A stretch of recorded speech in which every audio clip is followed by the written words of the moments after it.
नमस्कार दोस्तों। किस देवी के कारण पुरुषों को श्राप मिला जो आज भी समस्त पुरुष जाति उस श्राप से ग्रसित है और आज भी भुगत रहे हैं। और उस देवी के साथ ऐसा क्या हुआ जो उस देवी के अस्तित्व को दो भागों में बांट दिया गया। इन सब बातों को जानने के लिए नारद मुनि भगवान शिव के पास कैलाश पर्वत पर गए और भगवान शिव से देवी संध्या के बारे में जानने की इच्छा व्यक्त की। तब भगवान शिव मुस्कुराए और बोले, हे नारद, देवी संध्या का यह प्राचीन रहस्य ध्यान पूर्वक सुनो, क्योंकि इसको सुनने से अनगिनत पाप नष्ट हो जाते हैं। तो क्या है देवी संध्या का यह रहस्य? जानने के लिए वीडियो को अंत तक जरूर देखें। ऐसे चमत्कारी रहस्य जानेंगे जो आपको अचंभित कर देगा। एक समय की बात है जब देवर्षि नारद भगवान शिव के दर्शन के लिए कैलाश पर्वत पर पहुँचे और फिर शिव जी के चरणों में नतमस्तक होकर पूछा, हे प्रभु, मैं यह जानने आया हूँ कि देवी संध्या कौन थी और उन्होंने समस्त पुरुष जाति को कौन सा श्राप दिया था।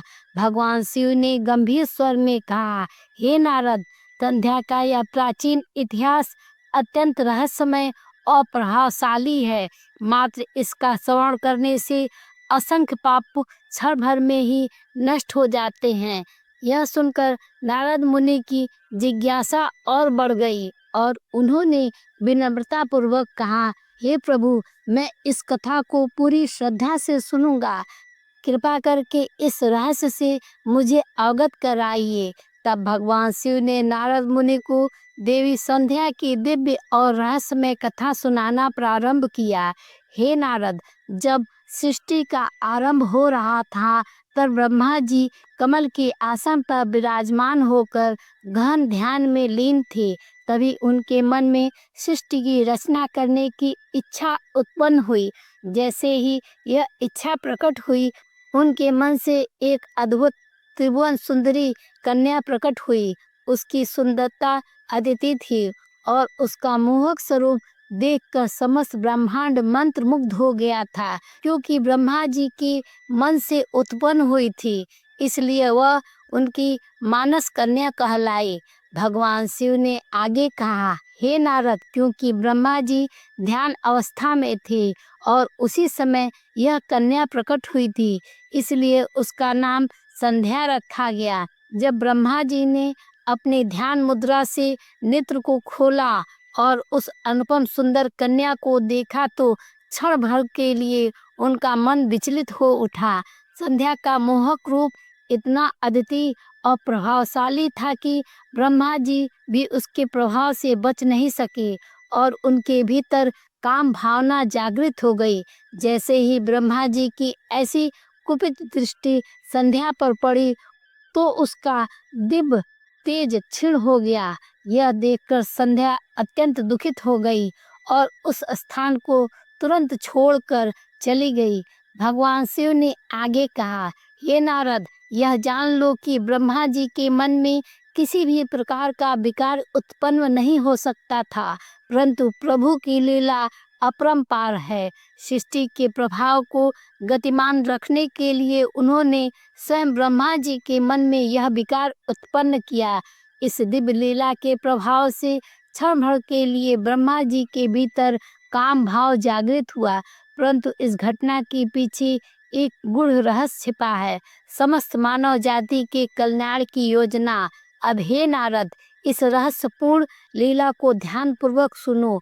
हे नारद, ब्रह्मा जी के उस व्यवहार से देवी संध्या अत्यंत व्यथित हुई और उनके मन में अपार दुख हुआ और वे स्वयं को असहाय महसूस करने लगी। इस पीड़ा से मुक्ति पाने के लिए वे चंद्रभाग पर्वत पर तपस्या करने के लिए चली गईं, लेकिन वहां पहुंचने पर एक नई चिंता उनके मन को सताने लगी। आखिर किस देवता की आराधना करे, किसकी तपस्या करे जिससे उन्हें शांति मिले। इसी विचार में डूबी हुई संध्या पृथ्वी लोक में भ्रमण करती हुई एक सरोवर के पास पहुंची और वहीं खड़ी हो गई। तभी संयोगवश महर्षि वशिष्ठ उसी मार्ग से गुजर रहे थे। उन्होंने सरोवर के पास खड़ी एक तपस्विनी कन्या को देखा और हैरान रह गए। महर्षि वशिष्ठ उसके पास गए और कोमल स्वर में बोले, तुम कौन हो? किसकी पुत्री हो? और इस घने वन में अकेली क्यों भटक रही हो? यदि कोई गोपनीय बात न हो तो कृपा करके मुझे अपना उद्देश्य बताओ। तब देवी संध्या ने महर्षि वशिष्ठ को अपनी पूरी व्यथा सुनाई और विनम्र स्वर में कहा, हे मुनिवर, मैं इस पर्वत पर तपस्या करने के उद्देश्य से आई हूँ। कृपा करके मुझे बताइए, मैं किस देवता की आराधना करूँ और किस देवता की तपस्या करूँ? कौन मुझे इस दोष से मुक्त कर सकेगा और तपस्या करने का सही विधि विधान क्या है? कृपया मुझे उपदेश देकर अनुग्रहित करें। देवी संध्या की विनम्रता और दुख सुनकर महर्षि वशिष्ठ को उन पर दया आ गई और वे बोले, हे देवी, तुम भगवान नारायण की आराधना करो। नमो नारायण इस मंत्र का श्रद्धा और भक्ति के साथ जप करो। जब तक भगवान के दर्शन ना हो जाए तब तक इस मंत्र का निरंतर स्मरण करती रहो। तुम्हें स्वच्छ वस्त्र धारण कर पूर्ण नियम और संयम के साथ मौन रहकर इस तपस्या का पालन करना होगा। तब तुम्हारी भक्ति से प्रसन्न होकर भगवान नारायण प्रकट होंगे और तुम्हें अवश्य दोष मुक्त कर देंगे। इस प्रकार उपदेश देकर महर्षि वशिष्ठ संध्या को आशीर्वाद देकर वहां से चले गए। अब देवी संध्या को तपस्या का सही मार्ग मिल चुका था। उनकी प्रसन्नता की कोई सीमा नहीं थी। हृदय में अद्भुत उत्साह लिए वे आनंद पूर्वक श्री हरि की आराधना में लीन हो गई। उन्होंने महर्षि वशिष्ठ द्वारा बताए गए सभी नियमों का पूरी श्रद्धा और सावधानी से पालन किया। समय बीतता गया और देवी संध्या अपनी कठोर तपस्या में मग्न रहीं। उनकी भक्ति इतनी गहरी थी कि उन्होंने चारों युगों तक बिना विचलित हुए तप किया। उनकी तपस्या, व्रत और भगवान के प्रति अटूट समर्पण को देखकर समस्त देवता चकित रह गए। संपूर्ण ब्रह्मांड में उनकी तपस्या की गूंज सुनाई देने लगी। अतः उनकी भक्ति से प्रसन्न होकर भगवान विष्णु स्वयं चतुर्भुज रूप में प्रकट हुए। भगवान विष्णु ने मुस्कुराते हुए कहा, हे देवी, उठो। मैं तुम्हारी कठोर तपस्या और अटूट भक्ति से अत्यंत प्रसन्न हूँ। भगवान विष्णु के दिव्य दर्शन पाकर देवी संध्या विस्मित रह गईं। उन्होंने शीघ्रता से उठकर भगवान विष्णु के तेजस्वी स्वरूप को निहारा, जो सूर्य के समान प्रकाशमान था। भगवान का यह अनुपम स्वरूप इतना तेजस्वी और मोहक था कि देवी संध्या मंत्रमुग्ध हो गई, जिसके कारण वह स्तब्ध होकर खड़ी रह गईं। ना उनका मन कुछ समझ पा रहा था, ना ही वाणी साथ दे रही थी। उनके हृदय में भगवान की स्तुति करने की तीव्र अभिलाषा थी, परंतु उनके तेजस्वी स्वरूप को देखकर वे शब्दहीन हो गईं। भगवान विष्णु ने उनकी मनोदशा को भली भांति समझ लिया था। उन्होंने संध्या को दिव्य ज्ञान, दिव्य दृष्टि प्रदान की और साथ ही उन्हें वाणी का भी आशीर्वाद दिया। जैसे ही यह दिव्य कृपा मिली, देवी संध्या के हृदय में भक्ति का ज्वार उमड़ पड़ा। वे अपार उत्साह और श्रद्धा के साथ भगवान विष्णु की स्तुति करने लगी। उनके प्रत्येक शब्द में भक्ति की गहराई और समर्पण स्पष्ट झलक रही थी। तपस्या के कारण देवी संध्या का शरीर अत्यंत क्षीण और दुर्बल हो गया था। भगवान विष्णु ने उनकी दशा देखी और अपनी अमृत दृष्टि से उनका शरीर पुनः स्वस्थ कर दिया। इसके बाद भगवान विष्णु ने मधुर वाणी में कहा, तुम्हारी कठोर तपस्या और अटूट भक्ति से मैं अत्यंत प्रसन्न हूँ। तुम जो भी इच्छा रखती हो निसंकोच वरदान मांग लो। यह सुनकर देवी संध्या भाव विह्वल हो गई और विनम्र स्वर में बोली, हे प्रभु, यदि आप मुझ पर प्रसन्न हैं और मुझे वरदान देना चाहते हैं तो कृपा करके मुझे यह 3 वरदान प्रदान कीजिए। प्रथम वर यह कि संसार के समस्त प्राणियों के मन में जन्म लेते ही काम का विकार उत्पन्न ना हो। दूसरा वर यह कि मेरा पतिव्रत धर्म सदा अटूट बना रहे और कभी खंडित ना हो। तीसरा वरदान मुझे यह दीजिए कि मेरे मन में अपने पति के अतिरिक्त किसी अन्य पुरुष के प्रति कभी भी आसक्ति ना उत्पन्न हो। देवी संध्या ने आगे कहा, हे प्रभु, मैं एक और वरदान चाहती हूँ। जो भी पुरुष मेरी ओर काम भावना से देखे वह तुरंत नपुंसक हो जाए। भगवान विष्णु मंद मुस्कान के साथ बोले, कल्याणी, तुमने संसार के कल्याण हेतु अत्यंत उत्तम वरदान मांगा है, इसलिए मैं आज एक अटल मर्यादा स्थापित करता हूँ। आज से कोई भी प्राणी जन्म लेते ही काम वासना से युक्त नहीं होगा। मनुष्य के जीवन की 4 अवस्थाएं होंगी, बाल्य, कौमार्य, यौवन और जरा। इसमें केवल कौमार्य अवस्था के अंत में ही काम भावना उत्पन्न होगी। तुम्हारे तप और सतीत्व की महिमा तीनों लोकों में गूंजेगी। तुम्हारे पति के अतिरिक्त यदि कोई अन्य पुरुष तुम्हें काम भाव से देखेगा तो वह तुरंत नपुंसक हो जाएगा। भगवान विष्णु ने आगे कहा, हे देवी संध्या, तुम्हारे पति अत्यंत भाग्यशाली, तपस्वी और दिव्य गुणों से युक्त होंगे। वे न केवल सुंदर और तेजस्वी होंगे बल्कि तुम्हारे साथ 7 कल्पों तक जीवन यापन करेंगे। तुमने जो भी वरदान मांगे हैं मैंने वे सभी प्रदान कर दिए हैं। अब मैं तुम्हारे मन की बात कहता हूँ। पहले तुमने अग्नि में शरीर त्यागने की प्रतिज्ञा ली थी। यह प्रतिज्ञा तुम्हें इसलिए करनी पड़ी क्योंकि ब्रह्मा जी की दृष्टि तुम पर पड़ी थी। हालांकि तुम पूर्णतः निर्दोष थी, फिर भी यह घटना तुम्हारे मन में एक बोझ बन गई है। लेकिन हे देवी, तुम्हें मैं मार्ग बताता हूँ। यहाँ पास ही में चंद्रभागा नदी के तट पर महर्षि मेधा एक महान यज्ञ कर रहे हैं जो 12 वर्षों में पूर्ण होगा।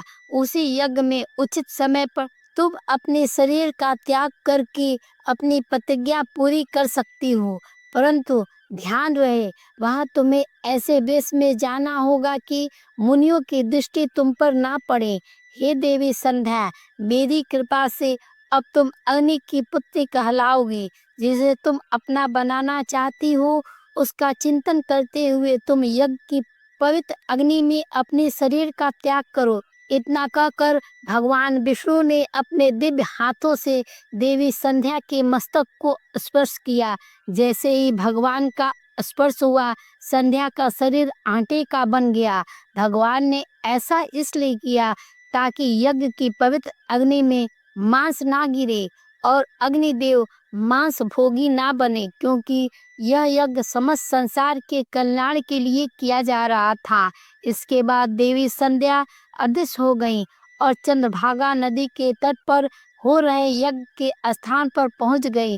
उस समय उनके मन में केवल एक ही भावना थी कि जब पृथ्वी पर आई थी तब उन्होंने सबसे पहले महर्षि वशिष्ठ के दर्शन किए थे। इसलिए उनके मन में यह दृढ़ विश्वास था कि वही उनके आदर्श और नियत पति हैं। संध्या ने अपने अंतर्मन में महर्षि वशिष्ठ का स्मरण किया और उनकी छवि को ध्यान में रखते हुए यज्ञ की पवित्र अग्नि में अपने शरीर का त्याग कर दिया।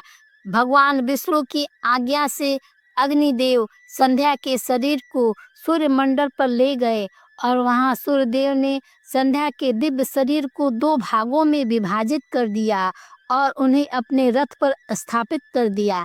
देवताओं और पितरों को प्रसन्न करने के लिए सूर्यदेव संध्या के शरीर का एक भाग प्रातः काल और दूसरा भाग संध्या काल में परिवर्तित कर दिया। यही कारण है कि सूर्योदय के समय को प्रातः और सूर्यास्त के समय को संध्या काल कहा जाता है। इस प्रकार त्याग और समर्पण की मूर्ति देवी संध्या ने यज्ञ की पवित्र अग्नि में अपने जीवन को समर्पण कर दिया। लेकिन भगवान विष्णु के वरदान के अनुसार देवी संध्या ने अगले जन्म में अरुंधति के रूप में पुनर्जन्म लिया और महर्षि वशिष्ठ की पत्नी बनी। भगवान शिव ने मुस्कुराते हुए कहा, हे नारद, इस प्रकार देवी संध्या के तप और त्याग के कारण ही संसार में जन्म लेने वाला प्रत्येक प्राणी प्रारंभ में काम वासना से रहित होता है। जब तक वह कौमार अवस्था तक नहीं पहुंचता, तब तक उसके मन में किसी भी प्रकार की काम भावना उत्पन्न नहीं होती। यह सृष्टि की एक दिव्य व्यवस्था है जो संध्या के कठोर तप और भगवान विष्णु के वरदान से स्थापित हुई। इसके बाद भगवान शिव ने कहा, हे नारद, मैंने तुम्हें देवी संध्या के जीवन का संपूर्ण चरित्र सुना दिया। उसका त्याग, उसकी भक्ति और उनके द्वारा स्थापित मर्यादाओं को जो युगों युगों तक अमर रहेगी। देवर्षि नारद ने श्रद्धा से भगवान शिव को प्रणाम किया और भाव विह्वल होकर बोले, हे प्रभु, आपने मुझे देवी संध्या की इस पावन कथा को सुनाकर मुझ पर महान उपकार किया है। उनके चरित्र को सुनकर मैं कृतार्थ हो गया। और यह कहकर नारद मुनि वहां से नारायण नारायण कहते हुए चले गए।